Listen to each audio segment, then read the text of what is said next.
Okay, well, for more on what is happening in Europe, we are joined from London by RBS's chief European economist, Jacques Cailloux.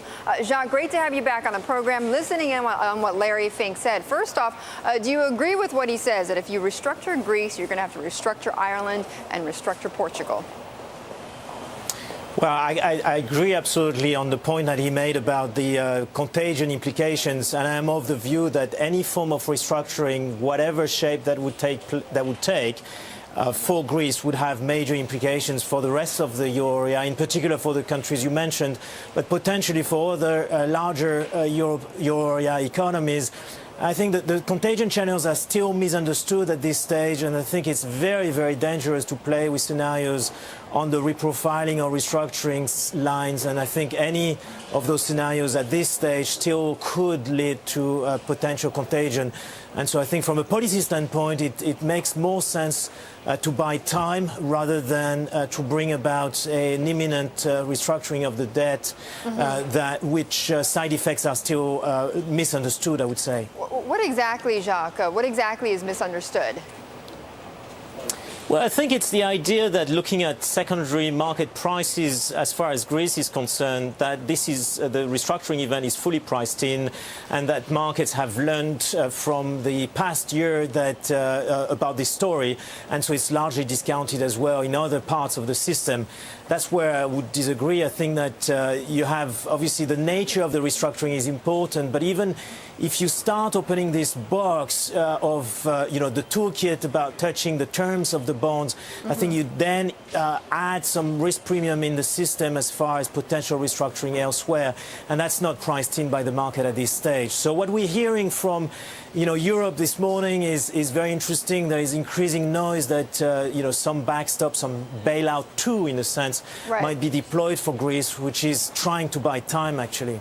So then, Jacques, then your stance is that you actually believe the European officials like Juncker when they say restructuring is off the table, aid is more likely, more aid is more likely. Well, I think what's starting to be visible from what we've seen in the press reports this morning is that, yes, more financial help will be put on the table with a high degree of conditionality, and the private sector participation will be very much limited to the so-called Vienna initiative, which is asking for bondholders that have exposure currently to Greece to keep that exposure, i.e. to roll over their debt as they mature going forward, which is very, very different from changing the terms of the existing bonds or indeed having a haircut imposed on bondholders. Jacques, what did you also make of Larry Fink's comment then about a gigantic Tarp possibly needed for Europe's banking system? Yeah, I think there is absolutely validity in this comment as well. I think we have now a structure which is the FSF and the future ESM, which deals with sovereign stress. We don't have a euro-wide mechanism that deals with banks which are in trouble. And one of the lessons from this crisis, obviously, that the size of the banking sector relative to GDP in individual economies is such that you need a supranational institution, which currently Europe lacks. The problem with this is that as soon as you involve the taxpayer at the euro area-wide level in backstops for the banks, you do need the fiscal leg as well to follow through, which we don't have currently, which is an impediment to putting in place a sort of e-Tarp or European Tarp at this particular juncture. So who politically would get that through? Would it be Angela Merkel? Who would be able to put that through? I think we're still a long way from that. I think everything we're seeing is about deploying at the national level some backstops for the banking sector. We're seeing this in terms of the restructuring of the banking sector taking place in Spain, for example, which is very much dealt with at the local level, which does put the burden of adjustment on the Spanish sovereign. And so it feels like we're very a long way away from having a euro-wide political agreement to getting closer to anything of that kind. Then, Jacques, are you surprised? Are you surprised at all that more banks, even the smaller ones, or especially the smaller ones, have not fallen or suffered more from what's going on in Greece and Ireland and throughout the Eurozone?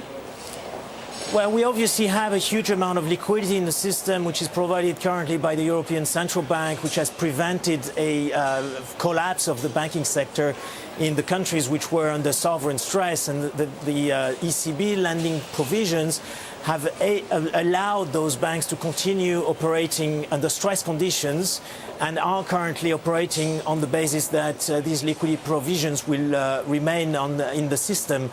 That's certainly something which the ECB is confronted with at this stage. The ECB has been vocal about the difficult situation in which the central bank is, providing liquidity to banks which are under stress and trying to put some incentive back in the system to reduce the addiction from those banks. But it feels like the ECB is here for the long term to provide that liquidity, given that it's so crucial to the stability of the system. Then on a final note then, Jacques, do you believe that the IMF will be there in the long term for Greece, that there will be aid coming?